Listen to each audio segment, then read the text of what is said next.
এই ভর্তাটা বানানোর জন্য প্রথমে সর্ষের তেল গরম করে একটা শুকনো লঙ্কা ভালো করে ভেজে তুলে নিলাম। এবার ওই তেলে কালো জিরে ফোড়ন দিয়ে রসুন আর লঙ্কা কুচি দিয়ে দিলাম।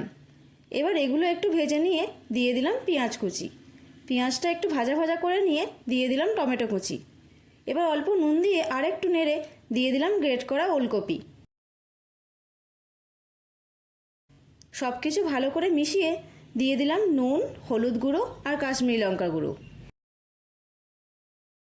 এবার এটা ভালো করে কষাতে হবে। এই রান্নায় জল একদম দেওয়া যাবে না, তাই ঢাকা চাপা দিয়ে ভালো করে কষিয়ে নিয়ে দিয়ে দিলাম ভেজে রাখা চিংড়ি মাছ। চিংড়ি মাছটা ভালো করে মিশিয়ে নিয়ে প্রথমে যে শুকনো লঙ্কাটা ভেজে রেখেছিলাম সেটা গুঁড়ো করে দিয়ে দিলাম। যখন দেখবেন নাড়তে নাড়তে একদম শুকনো হয়ে গেছে, ব্যাস রান্না শেষ। ভাত বেড়ে ফেলুন আর গরম ভাতের সঙ্গে পরিবেশন করুন চিংড়ি ওলকপির ভর্তা।